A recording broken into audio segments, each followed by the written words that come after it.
tudo bem? Nosso assunto hoje é extremamente interessante.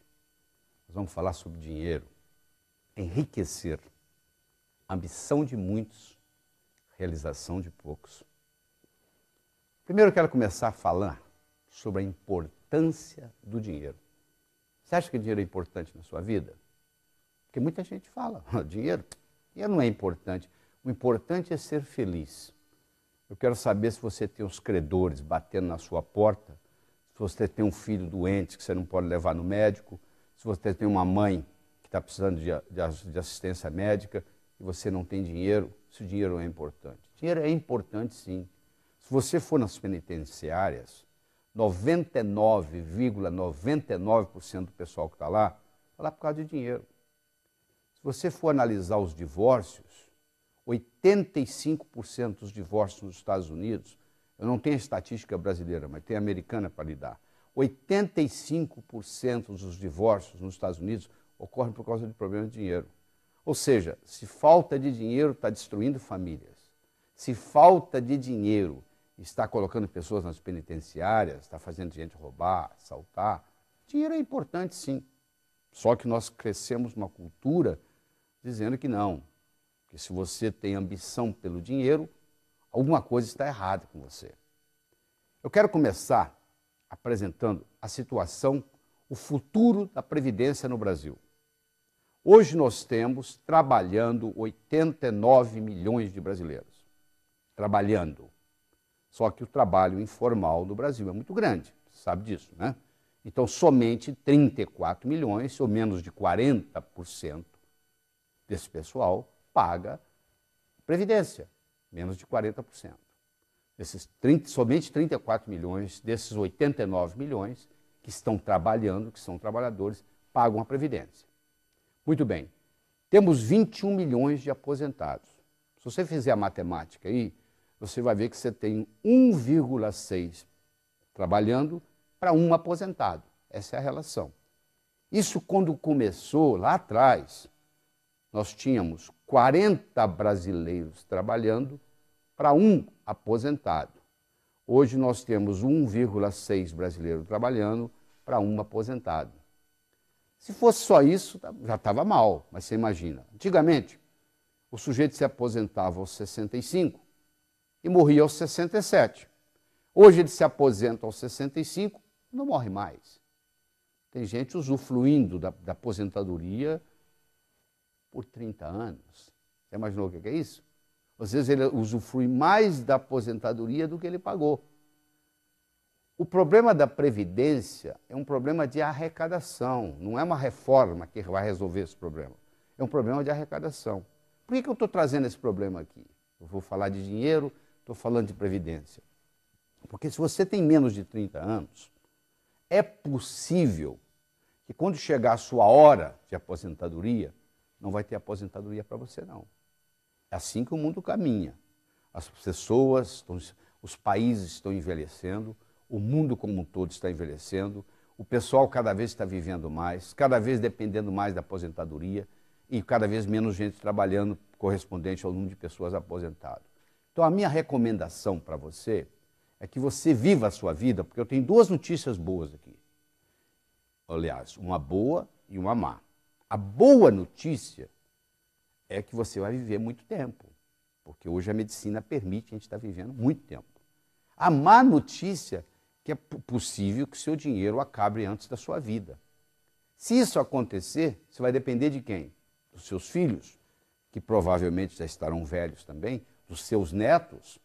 Eu acho que o neto está cuidando da vida dele, não vai parar a vida dele para cuidar da situação financeira do avô.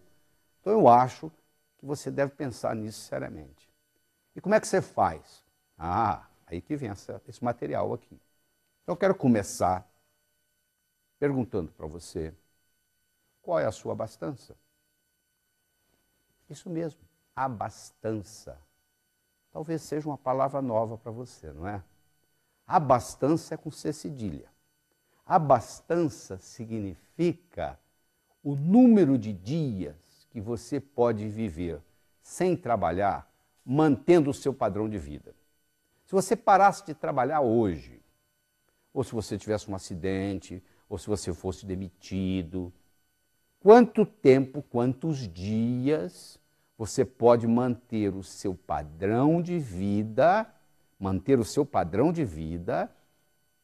e continuar sem trabalhar, continuar vivendo. Isso é abastança. Deu para entender? Você tem que fazer o seu cálculo. Eu recomendo que todo final de ano você faça o seguinte: você faz um cálculo da sua abastança.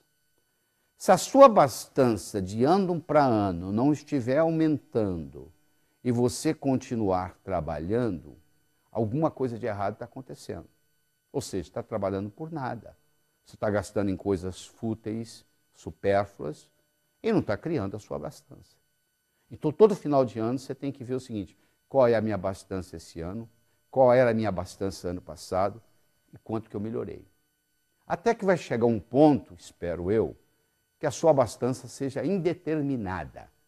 Ou seja, o dinheiro que você ganhou vai gerar dinheiro, que vai gerar dinheiro, que vai gerar dinheiro, que mesmo que você viva 120, 130 anos, que vai ser possível no futuro próximo, você vai ter dinheiro suficiente.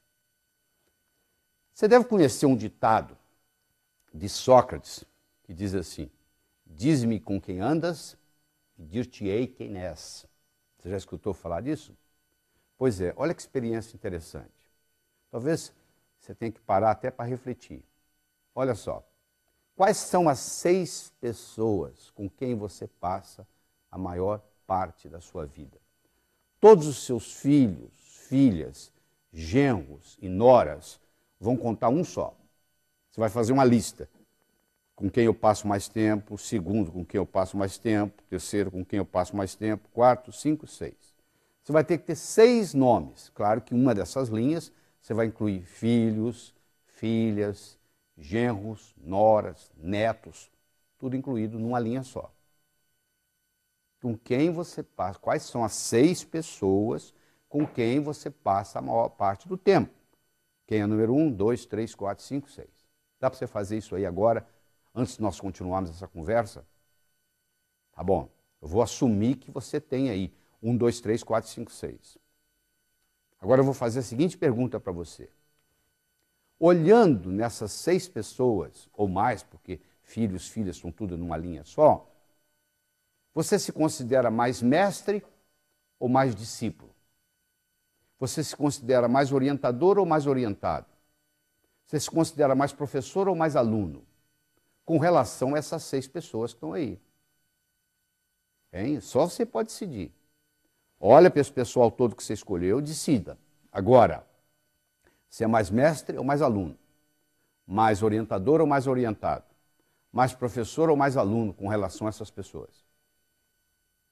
Provavelmente, você vai responder, que se você está interessado nesse material, você vai responder que você é mais professor do que aluno, que você é mais mestre do que discípulo, que você é mais orientador do que orientado. Então, se você respondeu assim, eu tenho uma última pergunta para você. Qual é a sua fonte? De onde você bebe? Você tem um vizinho multimilionário que lhe ensina? Você tem uma pessoa muito bem sucedida em negócio, que todo dia você liga para ela e conversa? Você é uma pessoa autodidata, que estuda o assunto, que escuta CDs, que assiste vídeos, assiste DVDs sobre o assunto? Você é aquele cara que pesquisa na internet sobre finanças, que entende do mercado de ações? Qual é a sua fonte? De onde você bebe? Porque se você não tiver uma fonte confiável, você está orientando essas pessoas em quê? Se você próprio não tem uma orientação. Hoje, fala-se de sexo na mesa de jantar. O pai e a mãe ensinam para os filhos como é que usa camisinha, etc. Mas ninguém fala de dinheiro, você já percebeu isso? A família tem a expectativa de que o colégio vai ensinar, que a escola vai ensinar. Pois a expectativa da escola é exatamente o contrário. A escola acha que os pais têm que ensinar isso, não é obrigação da escola. Ora, se a criança não aprende em casa, se a criança não aprende na escola, ela vai aprender aonde? Aprender a quê? Aprender a ganhar dinheiro. Aprender a quê? Aprender a aumentar a inteligência financeira, principalmente a prosperidade. Porque é mais do que simplesmente ganhar dinheiro. Prosperidade inclui dinheiro, inclui saúde, inclui amizades. O que adianta você ter dinheiro e não ter saúde? Está em fase terminal de câncer. Eu tenho certeza que com a pessoa em fase terminal de câncer, daria toda a fortuna que tem para se curar, não é verdade? Então tem que ter saúde. O que adianta você ter dinheiro, ter saúde e não ter com quem compartilhar? Não faz diferença nenhuma, não é verdade? Então é um tripé. É dinheiro, é saúde e é felicidade. Porque o dinheiro vai lhe dar o quê? O dinheiro vai lhe dar independência financeira. O que é independência financeira? É você não fazer nada que você não goste por causa de dinheiro. E nunca deixar de fazer algo que você goste por falta de dinheiro. Se você está fazendo algo que você não gosta por causa de dinheiro, ou deixando de fazer algo que você gosta por falta de dinheiro, você ainda não adquiriu o nível de independência financeira. Que, aliás, só 4% da população do mundo adquire. É uma minoria que tem esse privilégio. Então, para você ir a qualquer lugar, você tem que saber de onde você está saindo. Na vida é a mesma coisa. Então, agora eu vou lhe dar a oportunidade, você que está trabalhando com esse material, eu vou lhe dar a oportunidade de você identificar onde é que você está. Porque se você comparar o seu ganho com as suas despesas, você tem 3 situações. Não é verdade? Ou você está ganhando mais do que você está gastando, ou você está ganhando igual você está gastando, ou você está gastando mais do que você está ganhando. Não tem outro jeito. Ou você ganha mais do que gasta, ou você gasta mais do que ganha, ou você está ganhando e gastando mais ou menos igual. Então, levando em consideração tudo isso, você vai poder, nesse momento, determinar o seu nível financeiro. Eu tenho 4 níveis aqui para você estudar. Qual que é o seu? Vou falar o primeiro. Sobrevivência. A própria palavra já diz, sobreviver. Significa o seguinte, eu estou trabalhando hoje para pagar o que eu gastei ontem. Eu estou sobrevivendo. Isso é sobrevivência. Número 1. Número 2. Estou trocando 6 por meia dúzia. Sabe o que significa trocar 6 por meia dúzia? Eu estou pedalando. Se eu parar de pedalar, eu desequilibro a bicicleta. A bicicleta só se mantém em equilíbrio se você estiver pedalando. Para de pedalar para você ver. Você cai ou para a direita ou para a esquerda. Então o sujeito está pedalando, ou seja, ele está ganhando, gastando, ganhando, gastando, ganhando, gastando. Esse é o nível 2. O nível 3 é quando você está guardando dinheiro debaixo do colchão. Não é literalmente colocando o dinheiro debaixo do colchão. Não é isso que eu estou falando, não. Eu estou usando essa expressão para indicar o seguinte, está sobrando dinheiro, só que você não sabe o que fazer, você não sabe como investir. Só para você ter uma ideia, se amanhã você colocar R$100 na poupança do seu banco e só retirar daqui 10 anos, deixar lá durante 10 anos, o dia que você for lá buscar, se você pegar aquele dinheiro todo, você vai poder comprar uma roda com pneu. Por outro lado, se você amanhã pegar R$100 emprestados, amanhã você pegar R$100 emprestados do seu banco e não pagar juros por 10 anos, daqui 10 anos você vai dever para o banco um carro zero, o valor de um carro zero popular. Se você deixar o dinheiro lá, você vai poder no final comprar um pneu com a roda. Se você sacar o dinheiro e não pagar os juros, você vai dever um carro zero popular brasileiro, que não é barato. Então isso lhe dá uma ideia da perspectiva do processo. Quer dizer, dinheiro na poupança é quase igual você colocar o dinheiro debaixo do colchão. Então esse é o item 3. E o item 4, quer dizer, o primeiro é sobrevivência, o segundo é trocar 6 por meia dúzia, o terceiro é guardando debaixo do colchão, e o quarto é justamente aquilo que nós já conversamos, que é a independência financeira. É quando você atinge um patamar na vida onde você tem uma abastança indeterminada. Ou seja, você pode viver o tempo que você quiser, essa abastança ela vai fazer com que o dinheiro gere dinheiro, que gera dinheiro, que gera dinheiro. Se você viver 120 anos, você vai ter dinheiro. Se você viver 140, você vai ter dinheiro. É isso que todo mundo almeja, atingir um ponto na vida onde a sua abastança se torne indeterminada, indefinida, ou seja, enquanto você viver, você tem. E você diz assim, eu sei que você deve estar curioso, né? Como é que eu faço isso? Como é que eu faço isso na minha vida? Como é que eu faço isso acontecer na minha vida? Pois bem, por isso que nós estamos aqui. Eu quero começar lhe ensinando sobre a roda da abundância. A roda da abundância é um conceito espetacular. A quantidade de dinheiro que você vai gerar na sua vida é diretamente proporcional à velocidade com que a roda da abundância vai girar na sua vida. A roda da abundância tem dois lados, o doar e o receber. O doar pode ser duas coisas diferentes. Você pode doar para quem precisa, chama-se caridade, ou você pode doar para quem não precisa, chama-se generosidade. Então, doar é a metade da roda. Uma roda não roda só com a metade. O cara que não quer doar nada, a roda da abundância não roda na vida dele. Ele pode até ter uma conta bancária avantajada, mas ele pensa como pobre, vive como pobre, se sente pobre, porque ele não faz parte da abundância do mundo. Então, doar é um grande segredo. Pergunta para os Rockefellers, o próprio Bill Gates acabou de se aposentar e agora vai se dedicar tempo integral ao altruísmo, tempo integral à fundação, ou seja, para ajudar os necessitados. Porque ele sabe, ele descobriu esse segredo que os Rockefellers descobriram, que todo mundo sabe, que é dando que se recebe. Então deixa eu falar um pouco na diferença entre caridade e generosidade. Se eu dou um dinheiro para alguém e essa pessoa está precisada, eu acabei de fazer um ato de caridade. Se eu dou o dinheiro para alguém, ou não necessita ser dinheiro, se você compra uma gravata e leva de presente para o seu amigo que está fazendo aniversário, você não fez uma caridade. O seu amigo poderia ir no shopping e comprar aquela mesma gravata. Ele não está precisado para comprar a gravata. Você não precisava ter levado a gravata para ele. Você não foi caridoso, você foi generoso. Se você pratica só caridade, você está enviando para o seu subconsciente a seguinte mensagem: no mundo só ganha quem precisa. Eu vou ficar precisado para ganhar. Faz sentido o que eu estou falando? Se você pratica também generosidade, você está enviando a seguinte mensagem para o mundo: mesmo quem não ganha, mesmo quem não precisa, ganha.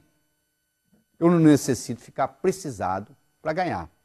Então essa roda da abundância, ela tem dois lados: o doar, que nós acabamos de falar, e o receber. Tem gente que não aceita nada dos outros, você já percebeu? Tem gente que faz favor para os outros, mas não aceita favor de ninguém. Isso tem um nome. Como é que chama? São pessoas soberbas.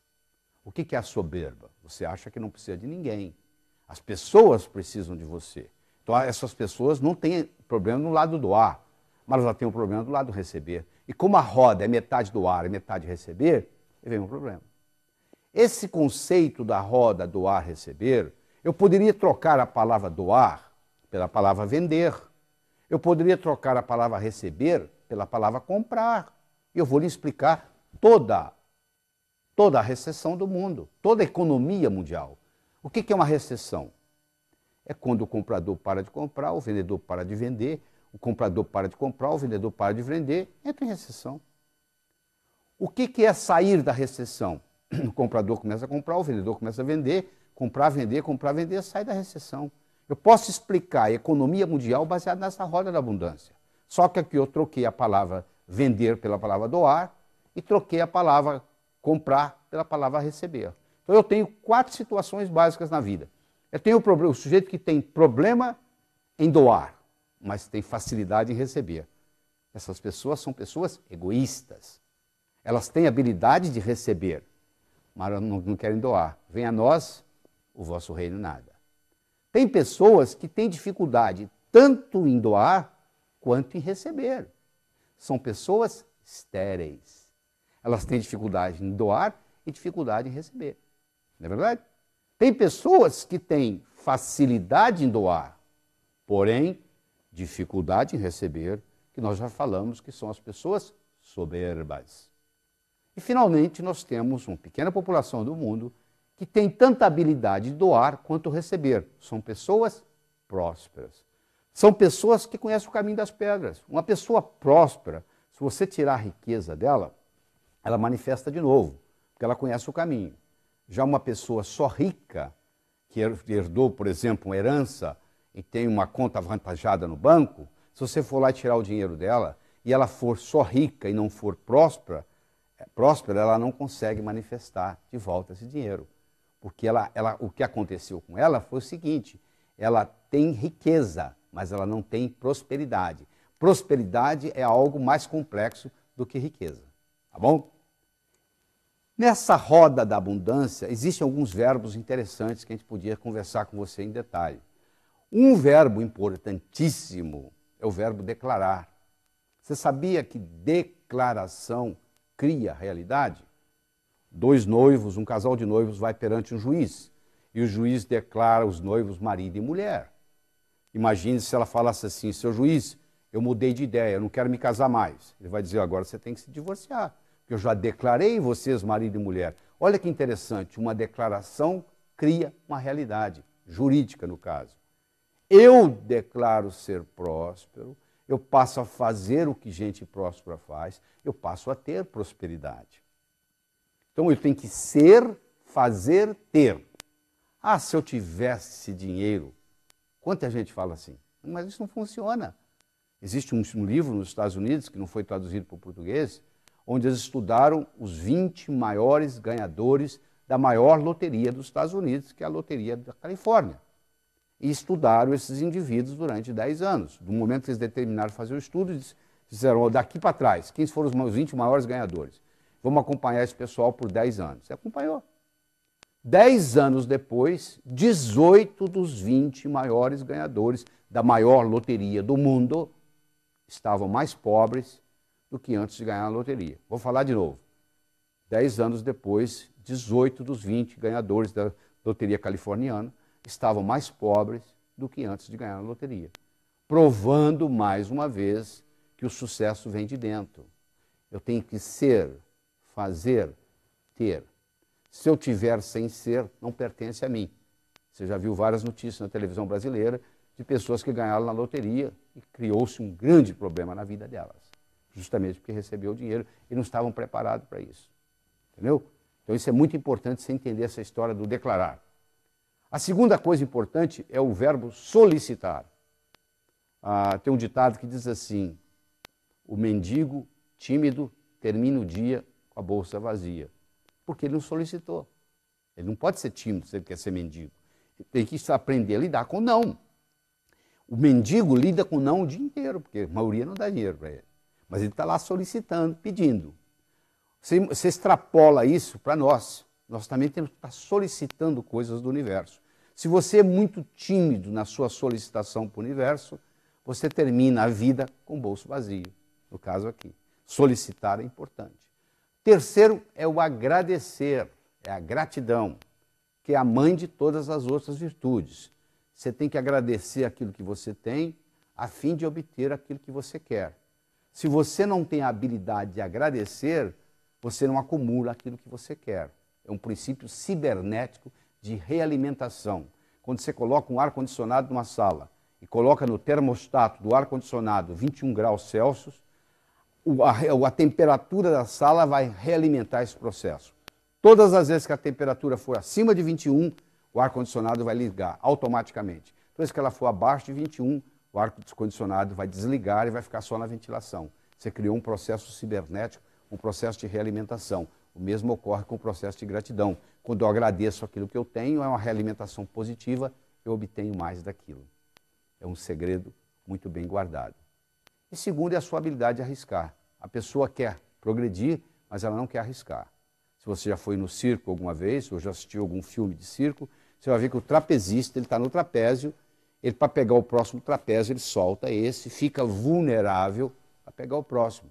Claro que ele dá uma olhadinha para ver se vem outro trapézio. Se não vier, ele não solta esse. Eu não estou dizendo que você vai deixar o seu emprego e vai ficar vulnerável. Você tem que planejar o próximo passo. O que você vai fazer depois disso? Isso é importante, esse processo, você fazer isso. Então, esses verbos são muito importantes. O verbo declarar, o verbo solicitar, o verbo agradecer e o verbo arriscar-se. Isso aí é fundamental. Eu quero conversar agora, nesse momento, sobre a pobreza. Eu quero fazer uma declaração aqui. A declaração que eu tenho para fazer é muito simples. Todas as vagas para pobre estão ocupadas no Brasil. Não tem mais vaga para pobre. Melhor você ficar rico. Se você quiser ser pobre na Suécia, não tem problema. Você vai receber casa, comida, roupa lavada, remédio, hospital. Se você quiser ser pobre na Suíça, não tem problema nenhum. Se você quiser ser pobre nos Estados Unidos, você não tem quase problema nenhum. Mas no Brasil você não pode ser pobre. Por quê? Todas as vagas estão ocupadas, já temos demais. A melhor coisa que você pode fazer pelos pobres é não ser um deles. Ou seja, você está do outro lado para ajudar. E nós temos que fazer, não é fazer o pobre, o rico ficar pobre, é fazer o pobre ficar rico. Você nunca pode fortalecer o fraco enfraquecendo o forte. O jeito de você fortalecer o fraco é fortalecendo o fraco, não é enfraquecendo o forte. Por que você acha que tem tanta pobreza no Brasil? Um país com 8.513.844 km², onde o sol brilha 365 dias por ano, onde aqui não tem terremoto, aqui não tem furacão, onde todo estrangeiro que vem aqui e mora aqui por um período de tempo acha que isso aqui é o paraíso das oportunidades, só o brasileiro que não vê isso. Por que a gente tem tanta pobreza? Por algumas características. A primeira delas é a ignorância financeira. Nós não somos educados financeiramente, nós não aprendemos sobre a lei do ganhar, a lei do gastar, a lei do economizar, a lei do investir, que são leis universais, que funcionam em qualquer lugar que você for, em qualquer cidade, em qualquer país, em qualquer nação, em qualquer continente. E mais sério ainda são os preconceitos que nós temos contra dinheiro. Dinheiro é sujo, gente rica não entra no céu, é mais fácil um camelo passar pelo fundo de uma agulha do que um homem rico entrar no céu. Você imagina que você tem 5 anos de idade, você não sabe onde você está indo, porque você está consciente, mas não está consciente que está consciente aos 5 anos.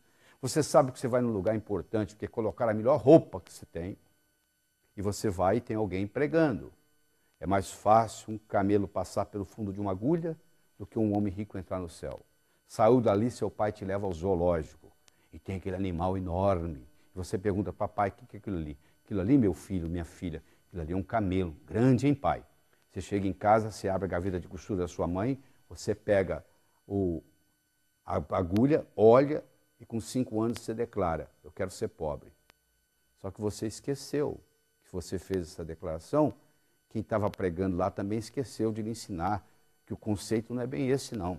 Lá em Jerusalém, tem os resquícios das muralhas, os resquícios dos portões, que se fechavam às 18 horas, às 6 horas da tarde, e qualquer caravana de camelo que chegasse depois das 6 horas da tarde era proibida de entrar, a não ser que o camelo entrasse pelo fundo da agulha, que era uma portinhola feita dentro do portão, no próprio portão, só que um camelo, para passar pelo fundo de agulha, meu amigo, 2 coisas têm que ocorrer. Primeiro, tem que fazer isso descarregado. Ele não pode passar com o carregamento que ele chegou. E segundo, ele tem que fazer isso de joelhos, que não é difícil para um camelo. Agora eu vou levar essa analogia para o ser humano. Nós vamos entrar no reino dos céus, sem nada material, caixão não tem gaveta, mortalha não tem bolso, nós não vamos levar absolutamente nada do que está aqui. Tudo isso que você pensa que é seu, na realidade você está tomando conta. Essa casa que você tem registrado no cartório, que você pensa que é sua, se você morrer ela vai ficar aí, ou seja, ela não lhe pertence, você está tomando conta. O carro é a mesma coisa e assim por diante. Caixão não tem gaveta, mortalha não tem bolso. Então, nós não podemos ter apego às coisas, porque elas vão ficar aqui. E segundo, o conceito do camelo entrar de joelhos, isso representa para nós entrarmos no reino dos céus humildemente. Só que a pessoa leva isso ao pé da letra. Esse é que é o problema. Isso é nada mais, nada menos que uma metáfora. Que levado ao pé da letra, a interpretação é outra. Então a pessoa acha que se ela for rica, ela não pode entrar nos céus. Do céu. Contrário. O dinheiro bem aplicado é um instrumento para lhe aproximar de Deus. Porque se você usa o dinheiro bem usado, e você melhora a humanidade com ele, você proporciona uma melhora na vida das outras pessoas, porque você tem dinheiro, porque você está construindo aquela mansão, você está tratando muitas famílias, você que comprou aquele Mercedes-Benz, você está mantendo muitas famílias empregadas. Olha aí, está fazendo girar aquela roda da fortuna, a roda da abundância que eu falei para você, ela está girando porque você está comprando e vendendo coisas, você está contratando gente, você está montando mansões. É praticamente impossível você ser próspero sozinho, porque no momento que você começa a gastar, você está beneficiando outras pessoas. E todo mundo vai ficando mais próximo com você. Prosperidade atrai prosperidade. Para onde que vão os investimentos? Para os países mais prósperos, não é verdade? Então isso é o que vai acontecendo. Então nós temos essa série de preconceitos. E esses preconceitos muitas vezes não têm nenhuma causalidade. Há uma diferença entre causalidade e casualidade. Casualidade é por acaso. Causalidade tem causa. Você quer ver um mito, porque isso é mito. Quando você tem casualidade, mas não tem causalidade, você cria mitos. Existem uma série de mitos populares com relação a dinheiro, com relação à riqueza. O primeiro mito que eu quero discutir com você aqui é o seguinte: trabalhar muito é causa de riqueza. Não é verdade. O cara ficou milionário aos 65 anos, em Brooklyn, New York. Ele foi entrevistado e eles perguntaram para ele: por que você ficou milionário aos 65? Por que não aos 55? Por que não aos 45? Sabe o que ele respondeu? Estava muito ocupado, não tinha tempo de ganhar dinheiro. Ou seja, tem gente que está tão obcecada pelo trabalho do dia a dia que não tem tempo de dar um passo para trás e ver a coisa numa visão mais ampla. Então não é verdade, não é trabalhar muito que traz riqueza, é trabalhar de uma forma inteligente, é aprender a alavancar. Se você pedir para derrubar uma porta, eu não tenho força física para isso.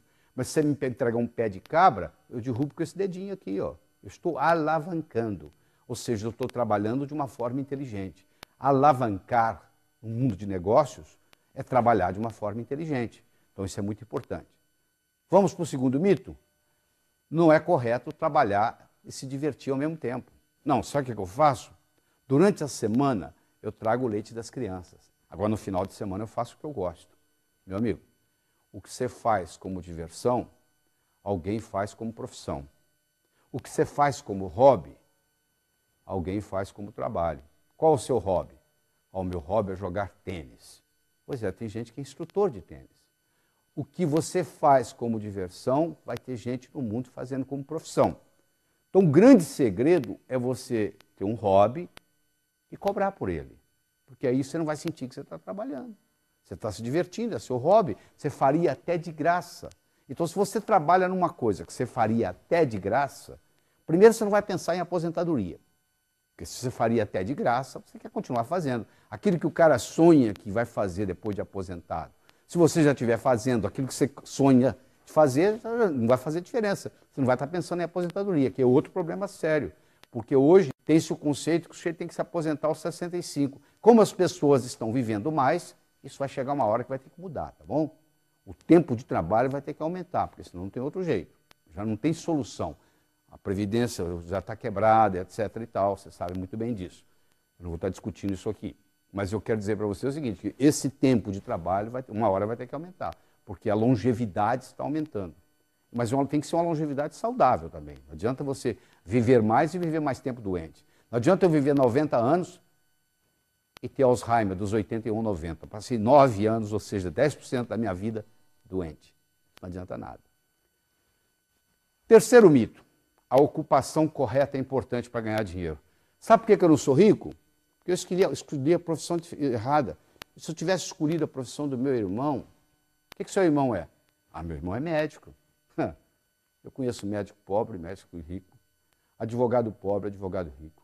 Engenheiro pobre, engenheiro rico. Jornalista pobre, jornalista rico. Qualquer profissão você tem rico e pobre. Então essa história que é a ocupação que faz a diferença não é verdade. Você vai encontrar em todas as profissões gente ganhando dinheiro e gente perdendo dinheiro. Como você encontra em todo o mercado, no mesmo mercado, você vai encontrar empresas ganhando dinheiro e empresas perdendo dinheiro no mesmo mercado. É claro que a empresa, a primeira desculpa que ela arruma, sabe qual é? Isso é por causa do mercado. Aí eu pergunto, se é por causa do mercado, como que o seu concorrente está ganhando dinheiro? Se fosse o mercado, o seu concorrente também deveria estar perdendo dinheiro. E tem concorrente seu ganhando dinheiro.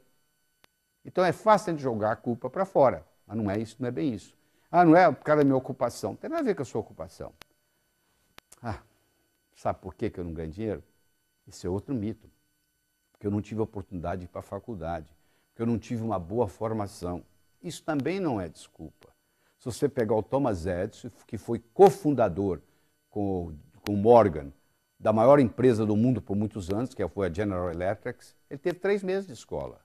Você pegar o Henry Ford, que revolucionou o mundo automobilístico, com o trabalho dele, que foi na época dele um dos homens mais ricos do mundo, tinha 2º ano de ginásio. Se você pegar uma figura atual, que é o Bill Gates, que tem 3 recordes mundiais, Ele também não terminou a faculdade. Ele saiu de Harvard para montar a Microsoft. Eu não estou aqui estimulando ninguém a não estudar. Eu estou dizendo que só estudar não é suficiente, porque os pais têm aquela ilusão de que se seu filho estudar numa escola boa e tirar boas notas, que o futuro está garantido. Não é verdade. Isso é um requisito, é importante, mas é necessário, mas não é suficiente. Necessário, porém não suficiente. Você não faz um bolo só de farinha, nem só de manteiga, nem só de ovos. São ingredientes necessários, são, mas cada um deles por si não é suficiente. Então é claro que um bom estudo, uma boa educação ajuda. Mas em geral, a maioria do que acontece, o sujeito estuda e vai trabalhar para um que não tem estudo, que nunca estudou. É um paradoxo, né? Porque em geral o que cai na prova não necessariamente cai na vida. Essa é a grande verdade. Nem sempre o que cai na prova cai na vida. O outro mito, talvez o pior deles, é que não tem o suficiente para todos. Na época da caverna, o PIB era zero. Hoje o PIB é astronômico. À medida que a riqueza do mundo aumenta, mais milionários vão sendo feitos, mais aviões supersônicos vão sendo construídos, mais submarinos atômicos vão sendo construídos, ou seja, a prosperidade do mundo vai aumentando.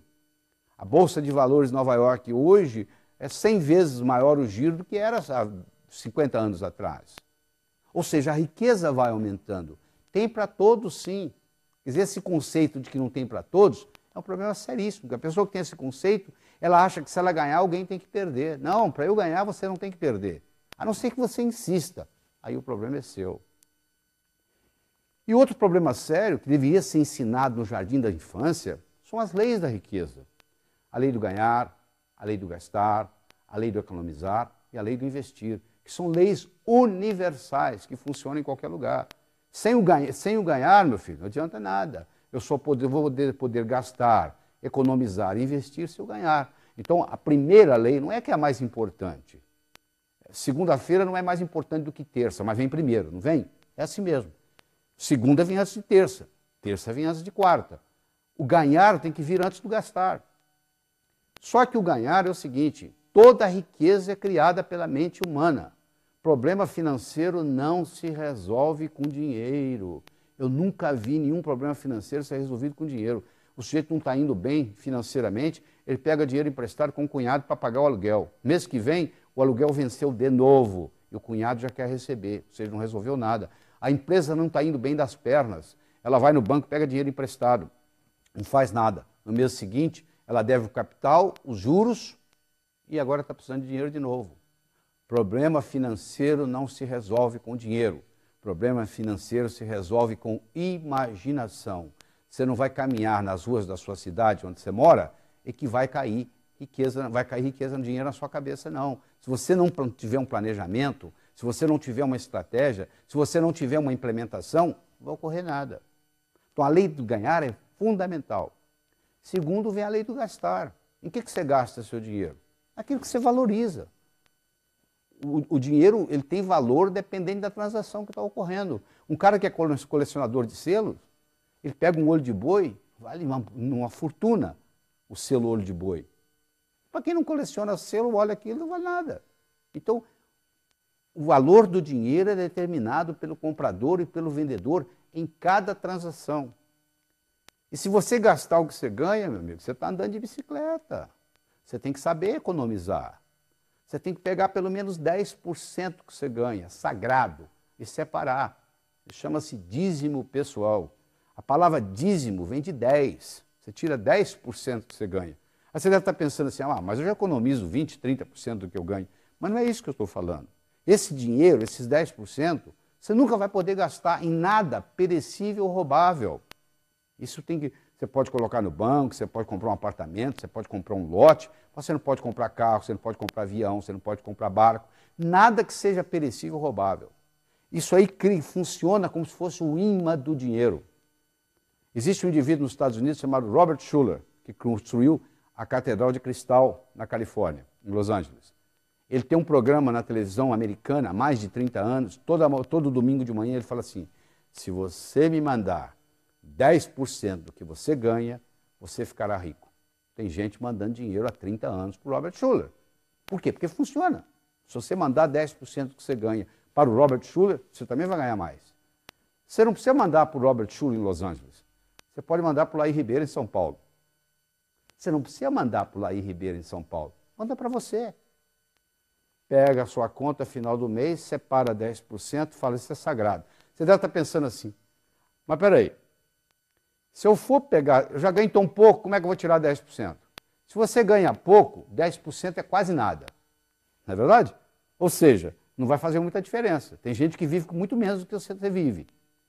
Se você tirar os 10%, o que vai sobrar, tem gente que vive com muito menos. Você tem que se ajustar a isso. Mas no momento que você faz isso, é um passo de mágica. Porque você está dando para o seu subconsciente a seguinte mensagem: eu vivo no mundo abundante, ganho mais do que preciso, está sobrando. E esse dinheiro acumulado, ele vai criar o que se chama o imã do dinheiro. Semelhante atrai semelhante, ódio atrai ódio, amor atrai amor, a água atrai a água vai para o rio vai para o mar, não é verdade? Para onde vai a água? Para onde tem água. Para onde vai dinheiro? Você acha que dinheiro vai para o pobre? Não, o dinheiro vai para quem tem dinheiro. Se você for lá no banco e falar assim, pelo amor de Deus, me empresta que eu estou apertado. O banco fala para você, não. Agora, você chega lá no banco e fala, eu tenho isso. O banco fala, você não quer levar um dinheiro emprestado? Olha que paradoxo. Quem está apertado mesmo, o banco não empresta. Agora, quem tem sobrando, tem crédito. Crédito é paradoxal, é quem não precisa que tem. Você não precisar, você tem. Mas na hora que você precisa, aí não tem. Olha que interessante. É o paradoxo. A vida está cheia de paradoxos, principalmente a vida financeira. Certo? Então é importante você entender isso. Mas uma coisa importante, se você não aprendeu nada até agora dessa nossa conversa, se você aprender sobre a importância do dízimo pessoal, já fez uma diferença muito grande. Se você aprendeu a importância do doar, já fez uma diferença muito grande. Porque você aprender a doar, você pode doar tempo, você pode doar dinheiro. Não é só, é o sistema de doar como um todo, é você se doar. É dando que se recebe, está lá na Bíblia. E se você aprender nessa lei do ganhar, do gastar, do economizar, que é o dízimo pessoal, o processo de investimento, o brasileiro tem uma dificuldade muito grande de investir, porque ele não é treinado, ele não aprende na escola, ele não sabe o que fazer com o dinheiro. Ele não sabe nem manusear o seu próprio pensamento, ele não sabe o poder que o pensamento tem de expandir, de criar, de eternizar-se. E o modo de você mudar, às vezes, algum conceito que você tem negativo com relação a dinheiro, é fazer uma afirmação exatamente ao contrário. O dinheiro é meu amigo. Vamos supor, você fala para você, o dinheiro é meu amigo. Se você acha que o dinheiro é seu inimigo, que você não se dá bem com o dinheiro, você começa a falar, o dinheiro é meu amigo, o dinheiro é meu amigo, o dinheiro é meu amigo, de repente você começa a acreditar. Eu ganho mais do que eu gasto, eu ganho mais do que eu gasto, eu ganho mais do que eu gasto, eu ganho mais do que eu gasto. E aí você começa, o seu inconsciente começa a ficar dizendo, eu ganho mais do que eu gasto, eu ganho mais do que eu gasto. Eu começo a acreditar. Você sabe que tem pessoas que têm dívida como condição de vida, né?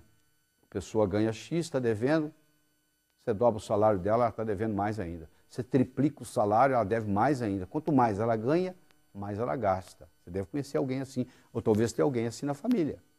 Essa pessoa que tem dívida como condição de vida, ela está faltando perdoar alguém, sabia? Principalmente pai e mãe. Se você tem ressentimento no seu coração, você causa uma resignação de futuro. Se você perdoa o seu passado, você multiplica as suas possibilidades de futuro. Então, uma pessoa que carrega ressentimento no coração, ou do pai, ou da mãe, ou da família, ou o que seja, dificilmente vai fluir nela essa prosperidade. E uma chega a ponto de ter dívida como condição de vida. Outra coisa importante que eu quero dizer para você aqui é sobre o dinheiro herdado. Cuidado com o dinheiro herdado, porque o dinheiro herdado ele pode vir, na maioria das vezes ele vem com a conotação de morte. Alguém teve que morrer para você pôr a mão naquele dinheiro. Então, se você tem como conotação de morte, é um problema sério. Porque se vem com alguém que tem que morrer, aquilo não é bem-vindo, aquilo não funciona bem. Então, você conhece gente que vem de família muito rica, que tem muito dinheiro no banco, mas que se você for analisar, a pessoa vive como pobre, se comporta como pobre, pensa como pobre, tem toda uma atitude de pobre, só tem o dinheiro no banco. Ora, se ele tem o dinheiro no banco, mas ele tem toda uma atitude como pobre, na realidade ele está vivendo uma vida de pobre. Viver a vida próspera é diferente. falta de dinheiro pode ser uma questão temporária. Pobreza é um estado de espírito. Quer dizer, a pessoa, para ter vida próspera, é uma questão de atitude. Às vezes ela não tem dinheiro, mas ela sabe que é uma questão de tempo. Falta de dinheiro pode ser uma questão temporária. Pobreza é um estado de espírito. Essa é a verdade sobre tudo isso aí. Então, o que eu quero deixar bem claro é que isso aí é uma ciência. Do mesmo modo que você aprende física, que você aprende química, que você aprende biologia, você pode também desenvolver a sua inteligência financeira. Se você deixar do jeito que está, a tendência é piorar. Se você deixar seu carro parado um ano, depois de um ano você não consegue dirigi-lo, não é verdade? A gasolina evaporou, a bateria descarregou, você não tem condições, está tudo enferrujado, o pneu baixou, você não consegue dirigi-lo. Por quê? Deteriora. As nossas ideias é a mesma coisa. Você tem uma série de ideias que você vai vivendo a vida. Se você não começar a colocar ideias novas, aquelas velhas vão se deteriorando e o mundo vai mudando. Então chegou a hora de você começar a adquirir conhecimento novo. O que vai fazer você mudar é o conhecimento que entra. Do mesmo modo que você toma o café da manhã, almoça e janta, os nutrientes da mente são as ideias. Com esse material aqui, ó, que você está trabalhando comigo, eu estou lhe trazendo várias ideias, só que você tem que trabalhar com esse material de novo, porque não é só uma vez que você ser exposto a esse material que vai fazer uma diferença. Às vezes as crenças estão aí, porque uma crença, uma vez estabelecida, tem como função única e exclusiva se perpetuar. A tendência da crença é continuar lá, firme. Então, para romper aquela crença, eu tenho que trazer uma crença nova, eu tenho que praticar, eu tenho que mudar o hábito, porque depois que você mudou o hábito, você não precisa de motivação mais não. Você precisa se motivar para escovar os dentes? Não. Você foi tantas vezes que você escovou os dentes que você escova os dentes até dormindo. Você já está motivado para isso. Então, no momento que você faz o hábito financeiro ser uma coisa que faz parte da sua natureza, aí não tem problema, aí a coisa continua. Não interessa a sua idade, não interessa a sua profissão, não interessa a sua conta bancária. A boa notícia que eu tenho é que qualquer pessoa, em qualquer idade, pode revolucionar isso. Só as minhas palavras não são suficientes. Isso aqui é um despertar. Você chega num hotel e pede para despertar amanhã às 6h30. Às 6h30 seu telefone toca. Não significa que você vai ter um bom dia. Significa que você despertou. Pode ser até que você volte a dormir. Isso aqui, esse trabalho que eu estou fazendo com você aqui é um despertar. O resto agora vai ficar por sua conta. Eu vou contar uma história e com isso nós vamos encerrar aqui. Eu espero que você trabalhe com esse material de novo,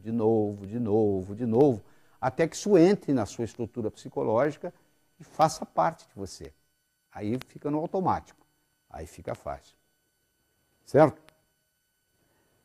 Diz que uma vez, no inferno, Lúcifer estava muito preocupado porque lá estava havendo uma recessão, estava faltando pecadores. Lá também tem esses problemas. Aí eles resolveram ter uma reunião de marketing para discutir uma estratégia para trazer mais pecadores para o inferno. E eles estavam discutindo e um capeta-chefe levantou a mão e falou assim, é muito simples, nós temos que fazer o ser humano gastar mais. Para gastar mais, ele vai ter que ganhar mais. Para ganhar mais, ele vai ter que trabalhar mais. Ele vai trabalhar, ganhar, gastar, trabalhar, ganhar, gastar, trabalhar, ganhar, gastar. A vida vai passar, ele não vai ter tempo de evoluir, vai terminar aqui. Muito bem, disse Lúcifer, muito bom, mas eu quero escutar outras. Aí um outro capeta-chefe levantou a mão e disse, por que a gente não acaba com o amor próprio do ser humano?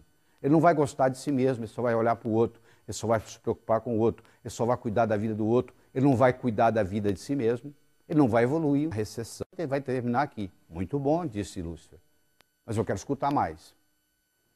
Aí disse que um capetinha-chefe, estagiário, capetinha estagiário, levantou a mão. Aí Lúcifer olhou para ele e disse, o que você quer? Só queria dar uma opinião. Qual é a sua opinião? Por que a gente não faz o ser humano pensar que ele vai viver para sempre? E o que isso tem a ver com vir para o inferno? Perguntou o diabo. Só. Ele vai deixar o importante para amanhã, para amanhã, para amanhã, para amanhã. A vida vai passar, ele não vai fazer nada, vai terminar aqui. Diz que o rosto do diabo se iluminou. Ele disse, é isso que nós vamos fazer. Sabe o que ele fez? Ele colocou na mente de cada um de nós a semente da eternidade. Você pensa que seu vizinho vai morrer antes de você, que seu primo vai morrer antes de você, que seu ex-chefe vai morrer antes de você, mas você vai enganar a morte, não é verdade? Vai aparecer alguma coisa. Todos pensam assim. Se você pudesse conversar com o pessoal que mora, entre aspas, no cemitério, todo mundo lá ia reclamar que morreu antes da hora. Tinha tanta coisa para fazer e morreu. Não adianta nada você ser exposto a esse material, você ter todas essas ideias que você está tendo aí e não colocá-las em prática. Você tem que estabelecer quais são as prioridades na sua vida e colocá-las em prática. Ver o que é importante, começa por aquilo que é mais importante e coloque em prática. Eu espero de coração que novos caminhos se abram à sua frente, que o vento sopre levemente às suas costas, que o sol brilhe suave e morno no seu rosto, que a chuva caia de mansinho em seus campos, e até que nos encontremos de novo. Que Deus lhe guarde nas palmas de suas mãos. Evite o mal, faça o bem, viva a sua vida prosperamente.